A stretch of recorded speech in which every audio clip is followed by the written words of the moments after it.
Assalamualaikum warahmatullahi wabarakatuh. Izinkan pada kesempatan hari ini saya akan menyampaikan update terkait wabah COVID-19 di Jakarta. Hari ini adalah hari penghabisan fase pertama PSBB masa transisi. Dan hari ini pula saatnya kita menentukan apakah kita akan berlanjut ke fase kedua atau kita akan memperpanjang fase pertama. Sejak awal, komitmen kami di Jakarta adalah keselamatan warga. Itu nomor satu, itu yang selalu menjadi pertimbangan paling utama. Dan semua kebijakan diambil berdasarkan data. Kebijakan apapun selalu merujuk kepada data dan tentu saja pendekatan ilmiah.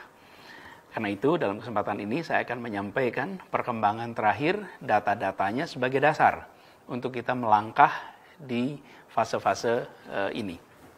Jadi jumlah tes dalam seminggu terakhir di Jakarta kembali meningkat. Total adalah 3,6 kali lipat dari rekomendasi WHO. Jadi alhamdulillah di Jakarta kita bisa memiliki data yang akurat. Nah, berturut-turut selama 6 minggu, 6 pekan ini, datanya adalah seperti ini. Pertama, antara tanggal 4 sampai tanggal 10 Juni, ini pekan pertama, 1.991 orang per sejuta penduduk yang dites. Kemudian kedua, di pekan kedua, tanggal 11 sampai 17 Juni, ada 2.554 orang per sejuta penduduk. Pekan ketiga, antara 18 sampai 24 Juni, ada 2.806 orang per sejuta penduduk. Lalu, pekan 25 sampai tanggal 1 Juli adalah 2.920 orang per sejuta penduduk. Dan tanggal 2 sampai dengan 8 Juli ada 3.194 orang per sejuta penduduk.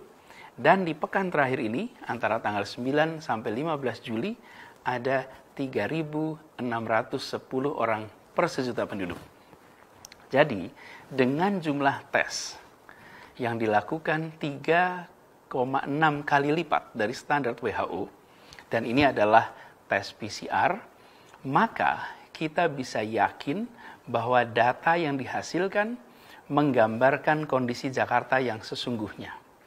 Bila kita melakukan di bawah itu, maka data yang kita gunakan tidak bisa menjadi acuan pengambilan keputusan. Ketentuan dari WHO adalah 1.000 testing per sejuta penduduk. Dan Jakarta dengan jumlah penduduk 11 juta, maka minimal Jakarta harus dilakukan 11.000 testing. Dan kita telah mencapai angka di atas 3,6 kali lipat dari WHO karena hampir 3.600 orang yang dilakukan testing. Jadi secara total sampai dengan tanggal 15 Juli ini, Jakarta sudah melakukan tes PCR kepada 299.439 orang. Saya garis bawahi, ini orang, bukan spesimen. Karena ada orang yang dilakukan tesnya 2 kali. Pada saat ditemukan positif, lalu pada saat setelah pengobatan, pada saat setelah mereka dirawat, dilakukan testing lagi. Karena itulah kita selalu menyebutnya, dan ini standar WHO, testing orang per sejuta penduduk 11.000. Bila spesimen, maka jumlah yang sudah dilakukan di Jakarta testingnya adalah 422.339 spesimen. Dan alhamdulillah jumlah testing ini juga terus meningkat karena kolaborasi dengan semua lab yang ada di Jakarta. Ini adalah sebuah gotong royong kerja kolektif dari semuanya. Namun, bila jumlah tes terus membaik, maka masalahnya adalah pada tingkat positivity rate. Sesudah jumlah tesnya itu terpenuhi, dan ini wajib, harus di atas 1.000 testing per sejuta penduduk. Berikutnya, WHO merekomendasikan positivity rate-nya idealnya di bawah 5%. Jadi, kalau kita mengatakan di bawah 5%, tetapi jumlah yang ditesnya tidak memenuhi syarat, masih di bawah 1.000 per sejuta penduduk, maka angka positivity rate-nya itu tidak memberikan makna. Makna itu hanya bisa terjadi bila jumlah tesnya terpenuhi. Nah, positivity rate itu adalah jumlah orang yang dites hasilnya positif, dibagi jumlah orang yang dilakukan tes. Jadi, bila 1.000 orang dilakukan tes, lalu ditemukan ada 50 orang positif, maka positivity rate-nya adalah 5%. Kira-kira begitu cara menghitungnya. Nah, selama 5 minggu terakhir ini, pada masa awal PSBB masa transisi, positivity rate mingguan kita di Jakarta berturut-turut adalah angkanya 4,4%, kemudian pekan kedua 3,1%, pekan ketiga 3,7%, pekan keempat 3,9%, pekan kelima 4,8%. Jadi selama 5 minggu kita berada di dalam zona aman. Secara rekomendasi dari WHO kita ini di bawah 5%. Tapi di pekan terakhir ini positivity rate kita meningkat menjadi pekan ini 5,9% selama 1 minggu ini. Jadi sudah lama kita ini di bawah 5%, tapi seminggu terakhir kita naik di atas 5%. Walaupun masih di bawah 6%, tapi kita sudah di atas 5%. Artinya kita harus lebih waspada. Meskipun begitu, angka 5,9% ini masih di bawah rata-rata nasional, yaitu sekitar 12%. Tapi tren ini naik di atas ambang rekomendasi WHO. Itu adalah tren testing. Yang berikutnya saya ingin sampaikan status pertahanan terakhir kita. Di mana pertahanan terakhir itu? Ada di rumah sakit, ada di fasilitas kesehatan. Sekarang kita lihat data tempat tidur di rumah-rumah sakit rujukan di Jakarta. Kita sekarang memiliki 67 rumah sakit rujukan untuk menangani pasien COVID. Jadi benteng pertahanan terakhir kita insya Allah kuat. Nah, dari 67 rumah sakit itu ada 4.556 tempat tidur isolasi COVID-19 dan ada 659 ICU khusus untuk COVID. Jadi alhamdulillah secara fasilitas kita siap. Namun, dalam seminggu terakhir ada kenaikan bed occupancy rate untuk tempat tidur isolasi di rumah sakit rujukan COVID dari 34% menjadi 45%. Ya, memang masih di bawah separuh dari kapasitas kita, tapi ada kenaikan 11% dalam seminggu terakhir. Sementara kalau untuk ICU justru mengalami penurunan. Yang semula kita bed occupancy rasionya untuk ICU 31%, sekarang pekan ini turun menjadi 25%. Artinya apa? Jumlah pasien dengan gejala berat alhamdulillah menurun. Karena yang bergejala berat inilah yang ditangani di ICU. Tetapi jumlah pasien dengan gejala ringan dan sedang mengalami peningkatan. Nah, ini terjadi kenapa? Karena tim puskesmas kita melakukan aktivitas active case finding secara agresif. Mendatangi masyarakat, mendatangi tempat-tempat di mana berkumpul kegiatan untuk melakukan testing, melakukan tracing. Sehingga mereka yang mungkin tidak bergejala atau bergejala ringan atau sama sekali tidak punya kesadaran menjadi ditemukan mengidap COVID, dan karena itu kemudian mereka harus mengalami isolasi atau bila memiliki risiko mereka harus dirawat. Jadi meskipun tidak ada gejala, tapi bila dipandang berisiko, misalnya lansia, maka kami akan menganjurkan dan kita meminta untuk tinggal di isolasinya di rumah sakit, sehingga bila ada sesuatu kami bisa langsung menangani. Jadi meskipun tidak bergejala, itu kita lakukan. Tujuannya lagi-lagi memastikan keselamatan warga Jakarta. Nah, jadi tadi sudah data, sudah bicara tentang fasilitas rumah sakit. Sekarang data berikutnya adalah tentang RT. Atau yang kita bisa sebutkan dengan istilah reproduction number. Nah, ini mengalami peningkatan. Selama ini kita selalu berada di bawah 1. R0 itu adalah angka di masa awal ketika terjadi wabah.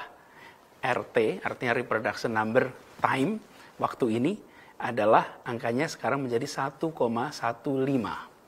per tanggal 12 Juli.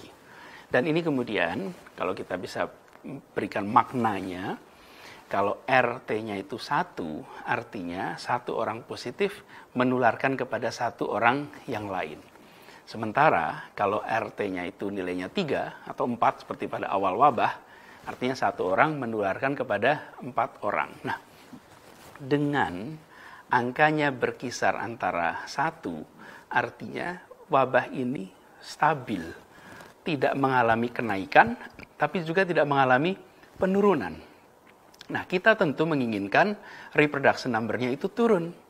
RT-nya dari 1 berharapnya menjadi lebih kecil. Karena itu, sekarang kita berada di atas 1,15, yang itu menandakan bahwa ada pergerakan percepatan penularan. Karena itulah kita harus ekstra waspada.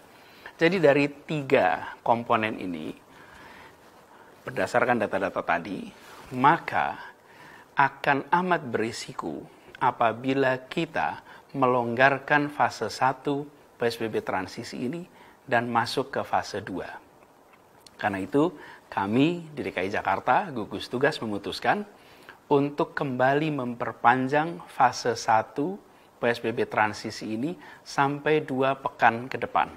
Sebelum kita bisa beralih ke fase kedua. Malah justru saat ini kita harus lebih serius dalam memastikan protokol kesehatan. Memastikan apa? Untuk dijalankan dengan ketat. Pada prinsipnya, bila tidak perlu keluar rumah, jangan pergi. Tetaplah berada di dalam rumah. Dan seluruh kegiatan beroperasi dengan setengah kapasitas. Dan harus pakai masker bila terpaksa harus berkegiatan di luar. Cuci tangan menggunakan sabun secara rutin dan menjaga jarak 1 meter dalam interaksi apapun. Dan harus diingat, ini harus dilakukan oleh semua kita. Tidak bisa hanya sebagian-sebagian. Dan ini bukan hanya tanggung jawab pemerintah, ini adalah tanggung jawab kita semua. Jangan pernah anggap enteng. Jangan pernah meremehkan. Jangan anggap tidak mungkin terpapar. Begitu banyak orang yang menganggap enteng, orang yang menganggap remeh, di kemudian hari menyesal, dan kita akan berhadapan dengan resiko yang terlalu besar. Dan karena itu juga, maka sebagian dari operasi-operasi yang rencananya akan dibuka, kegiatan yang akan dibuka, maka terpaksa harus kita tunda sampai waktu yang lebih aman. Misalnya, pembukaan bioskop, pembukaan tempat-tempat hiburan indoor lainnya, yang semula direncanakan akan beroperasi akhir bulan ini, maka harus kita tunda dulu izin operasinya sampai kondisi menunjukkan tren yang membaik. Dan kepada seluruh masyarakat Jakarta, saya akan ingatkan sekali lagi, jangan lengah, jangan merasa kondisi baik-baik saja, dan jangan menganggap semua orang yang di sekitar kita juga baik-baik saja. Ingat, 66% dari kasus positif baru di Jakarta dalam seminggu terakhir adalah mereka yang tidak memiliki gejala sakit, tidak memiliki keluhan, dan merekalah yang ditemukan positif. Karena itu, terus disiplin, menerapkan protokol kesehatan dimanapun, kapanpun, dalam situasi apapun. Dan terus saling mengingatkan, bila ada orang di sekitar kita yang tidak menjalani protokol kesehatan dengan baik, maka tegur. Mungkin saja kita ini merasa lelah, mungkin saja kita merasa bosan. Tapi masalahnya kita ini berhadapan dengan virus yang tidak pernah lelah. Maka kita pun harus terus tetap semangat, saling menyemangati, saling menjaga untuk menjalani PSBB masa transisi ini. Kita harus selalu memastikan, ingat, ikuti nasihat para ahli kesehatan. Mereka sangat memahami dan mereka bicara untuk keselamatan kita semua. Demikian yang bisa saya sampaikan terkait dengan kondisi COVID di Jakarta. Mari kita ikhtiarkan untuk terus disiplin sambil kita berdoa kepada Allah SWT agar segera mengangkat cobaan ini, segera mengangkat wabah ini, dan insya Allah bersama-sama kita akan mampu melewati masa pandemi ini. Semoga Allah Subhanahu wa taala memberkahi kota Jakarta dan melindungi kita semua. Terima kasih. Assalamualaikum warahmatullahi wabarakatuh.